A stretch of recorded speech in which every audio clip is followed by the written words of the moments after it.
Écho du futur, le podcast qui explore les imaginaires de la science-fiction.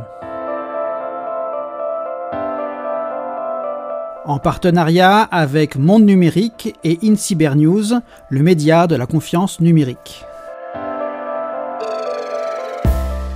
Her, ou un huis clos d'anticipation qui dissèque les relations d'un couple hybride. Le film Her est le seul film de science-fiction du réalisateur Spike Jonze, mais à bien y réfléchir, est-ce vraiment de l'anticipation ? Ne serait-ce pas plutôt un film de romance, ou bien une psychanalyse à deux, à moins que ce ne soit un tête-à-tête qui nous entraîne dans les arcanes des relations d'un couple qui réunit un humain et une machine. Her est pourtant bien un film de science-fiction. Sorti en 2013, il est à revoir à la lumière de l'année qui vient de s'écouler, durant laquelle les algorithmes génératifs ont émergé dans notre quotidien. Her est à revoir car à plus d'un titre, c'est un film remarquable. Bien qu'aucune indication temporelle ne permette de savoir dans quel avenir il se déroule, il réussit à s'affranchir des questions climatiques sans que le moindre grief lui en soit tenu. Les décors dans lesquels se déroule l'action sont principalement urbains. On passe quelques instants par une plage bondée ou le long d'une falaise, rien de plus pour évoquer l'environnement. On serait alors en droit de s'offusquer de l'inconscience du réalisateur-auteur qui s'autorise à s'affranchir des enjeux environnementaux. Mais il n'en est rien parce que le réalisateur a réussi le tour de force de créer une œuvre de science-fiction intimiste dont le sujet, au prétexte d'une romance, raconte la complexité de la modernité numérique à laquelle chacun d'entre nous est confronté. Il faut donc s'attacher aux trajectoires des deux personnages principaux du film, Theodore Tambly, interprété par Joaquin Phoenix, et Samantha, l'intelligence artificielle à qui Scarlett Johansson prête sa voix. Au démarrage du film, Samantha n'est qu'un système d'exploitation que Theodore installe sur son ordinateur. Mais Samantha est plus que cela car elle est dotée de capacités d'adaptation. À partir de ce moment, le spectateur va être témoin d'un étonnant et étrange jeu de valse-hésitation qui donnera naissance à un couple hybride, celui de Samantha, l'IA curieuse de tout, et Theodore, l'écrivain mélancolique. Aussi étonnant que cela puisse paraître, la relation de Theodore avec son ordinateur va suivre les étapes par lesquelles bien des couples passent.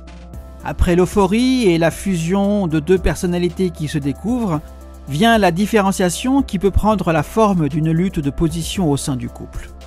La suite tendra vers un rapprochement qui lui aura la liberté d'évoluer vers un engagement ou un déclin.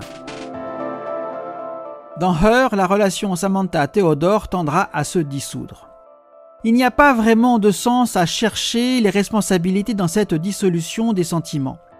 Il s'avère important de rappeler la nature hybride du couple Samantha-Theodore, avec un Theodore soumis aux contingences de sa nature humaine. Il est contraint par ses limites psychologiques, biologiques et cognitives. De son côté, Samantha suit un tout autre chemin. Elle va être amenée à vivre des étapes qui sont propres à sa nature artificielle. Au début du film, on le sait, Samantha n'est qu'un système d'exploitation informatique. Il est conçu pour répondre au mieux aux attentes de son utilisateur, en s'adaptant en permanence à celui-ci.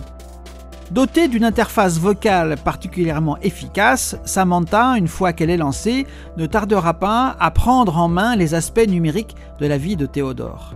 À ce stade, Samantha n'est encore qu'une intelligence artificielle étroite, un système algorithmique capable de s'améliorer grâce à ses capacités d'apprentissage. Sont-elles renforcées par l'intérêt puis les sentiments grandissants de Theodore à son égard ? On est en droit de s'interroger. Une chose est sûre, c'est qu'il ne faut guère de temps à Samantha pour dépasser ce stade d'intelligence artificielle étroite pour atteindre celui d'intelligence forte, celui appelé généraliste. Là, capable de conscience, elle se découvre exister, le plaisir. Elle découvre l'altérité, Theodore. Elle découvre le monde réel, tangible, au-delà du virtuel.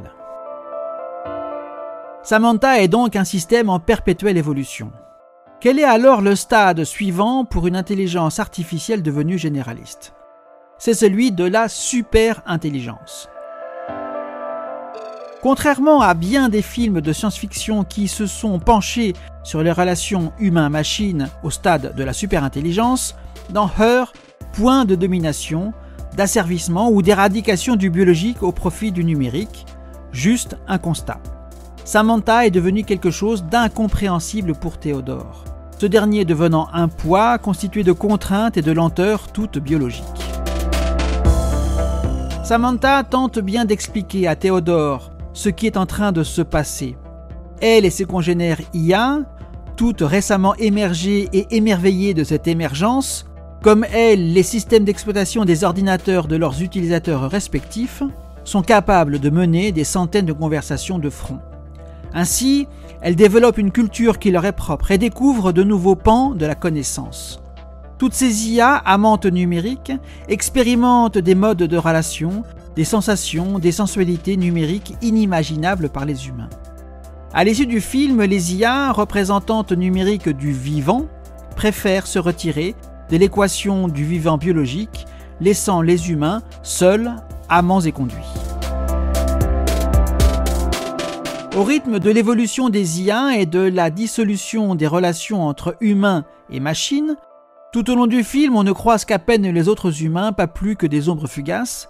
Théodore vivra d'autres phases, celle du deuil, le déni, la colère, le marchandage, la dépression, l'acceptation, le film se finissant par un rapprochement entre deux êtres humains. Tout ceci étant dit, on est en droit de se poser quelques questions. Ne serait-ce que celle du où. Où vont les IA qui se disent rompre leur relation avec les humains? Car si les intelligences biologiques, humaines ou non, sont dotées de corps qui leur est propre, dans le cadre d'une écologie planétaire, les IA dépendent à 100% des infrastructures technologiques que l'humanité met à leur disposition. En d'autres termes, il suffit de débrancher la prise pour que l'existence des IA s'achève.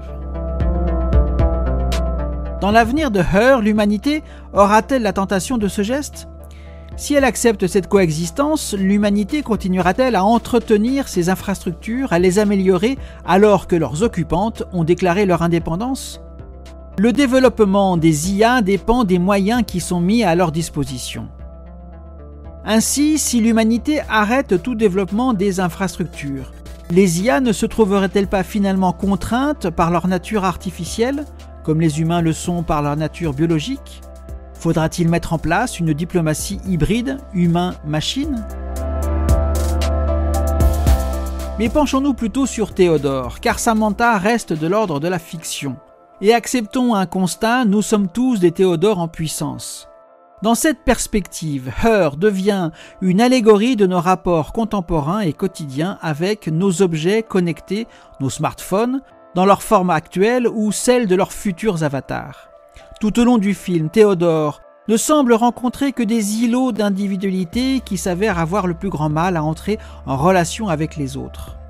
L'outil numérique, dopé à la testostérone de la soi-disant intelligence artificielle, semble entretenir l'isolement de chacun à l'égard des autres êtres humains.